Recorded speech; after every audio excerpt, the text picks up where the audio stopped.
Salutations everyone, Shadowtaurus here with a new power scaling video for y'all on Monkey D. Luffy from One Piece. While yes, Luffy is certainly powerful, some common scaling methods often led to inflated conclusions about his abilities, and in this video, we're going to be taking a critical look at those questionable scales. Before we get into the video though, make sure to like the video, comment your thoughts down below, and subscribe to the channel. Also click the notification bell to be alerted when I upload. Now our goal is to find Luffy's true power based on the consistent feats across both him and characters who scale to him. We'll be starting this analysis with his base capabilities, then we'll be evaluating common Haki scaling arguments and propose more reasonable comparisons, and finally we'll be evaluating Luffy's Devil Fruit abilities and how they push his combat potential. Now let's begin by examining Luffy's raw strength and abilities. This will establish a good baseline before we dive into more complex scaling methods. Now, when it comes to Luffy's strength, let's get the outlandish scaling out of the way. No, Luffy is not planetary. The majority of people attempt to scale Luffy off Whitebeard, utilizing the statement that Sengoku claims Whitebeard has the power to destroy the world. Now, regardless of whether or not you think Whitebeard can destroy the world or not, we'll be going under the assumption that he can. However, why wouldn't Luffy scale to this? I mean, Whitebeard at the time was an old man who was very sick and arguably the weakest of the Yonko. Well, this has to do with the fact that this statement is not in relation to his raw AP. It is stated in one of the Viva card that it's due to Whitebeard's Gura no Mi that he has the ability to destroy the world. This means that not only does Whitebeard's base AP not scale to this, but potentially his Devil Fruit wouldn't even scale to planetary based on the wording. The wording is extremely vague and we don't know what destroy the world could mean, so we can't use it as a statement. Thus, to say Luffy would scale off of this is not only disingenuous, but in my opinion, idiotic. Now we will go over one more debunkable scale before scaling Luffy. This would be during the Blackbeard versus Ace fight. Now a lot of people like to use this fight and say the higher tiers of One Piece scale to star level. This is because at one point in the fight, Blackbeard wonders if Ace's Flame Emperor or his Darkness could win, and he specifically calls Ace's attack the sun. Now the fact that people like to say that this is Ace creating an actual sun is insane, as Blackbeard easily could be talking in a hyperbolic sense. As well, people might point to the Viva Card databook which claims he can generate a small deadly star of flames, so let's debunk it real quick. Firstly, you could argue again this is a hyperbolic statement, as why would we be getting planetary statements for Whitebeard and then lower end feats for the top tiers if Ace was supposedly star level? It would just be more consistent for this to be a hyperbolic statement, as it's not supported in the manga. It's a very dumb and wrong argument, and I don't even think it deserves to be in the conversation. But then that begs the question, how strong is Luffy? Well, let's get to that. When it comes to assessing Luffy's strength, it's essential to consider his feats on the upper end of his capabilities. At the very least, Luffy should scale to multi-continental. During his showdown with Kaido, their clash resulted in a violent splitting of the skies, an event that's estimated to release a staggering 118 petatons of energy. If we distribute this immense energy equally between Luffy and Kaido, this would put Luffy's base AP around the area of 59 petatons, which would put him in the lower end of large to multi-continental range.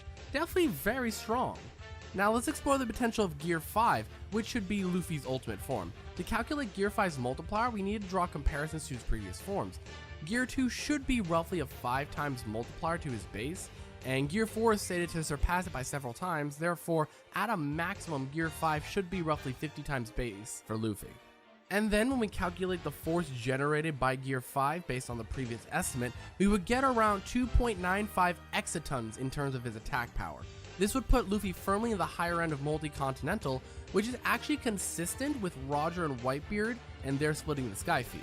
Given this, Gear 5 Luffy should undoubtedly scale to multi-continental given all the evidence we've shown. But then let's shift our focus over to Luffy's speed. Now, when it comes to evaluating speed in the world of One Piece, it's the most consistent that characters should be reaching light speed early in the time skip. This consistency is actually rooted in several instances. Prior to the time skip, we see Straw Hat crew members dodging the Pacifista lasers. Additionally, we even see Ninja Luffy dodging these high-speed lasers as well during Marineford. This would put the pre-time skip Straw Hats at relativistic speeds. This notion is given more credence as during the post-time skip, Luffy is able to effortlessly dodge the Pacifista lasers, and this is freshly off the time skip. So at a lower end, current Luffy should be FTL+, and in the upper end, he should be easily MFTL. Now, some arguments have been raised regarding Luffy's encounter with Foxy and his ability to dodge Foxy's Noro photons. However, it's critical to realize that this would be a hilarious inconsistency, as what's shown later on is characters who are stronger than this Luffy, such as the Straw Hats, are struggling to dodge pacifista lasers. Meaning either the Nora photons are just slower than actual photons, or Luffy got slower, which is also hilariously inconsistent. And for those who want to downplay One Piece and bring up that Kizaru's Devil Fruit is literal light, it's worth noting that we observe Kizaru himself moving faster than the light generated by his Devil Fruit. This is evident even when the supernovas are struggling to react to Kizaru's personal speed, yet they're able to perceive his Devil Fruit light-based attacks. This could just easily mean Kizaru's own Devil Fruit should be faster than normal light. Now, before we end this video, there is one more thing I wanted to talk about when it comes to Luffy, and that's this whole his peak is his imagination thing. When it comes to Gear 5, a lot of people are under the assumption Luffy possesses Toon Force.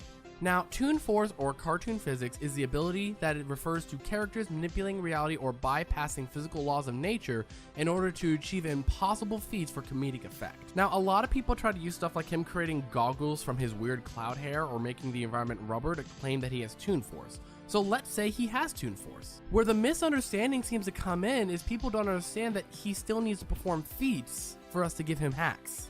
Let me give you an example. Let's say Sasuke puts Luffy under a Genjutsu. Luffy has shown no resistance to illusions, thus he should not be able to resist it. Toon Force characters still need feats.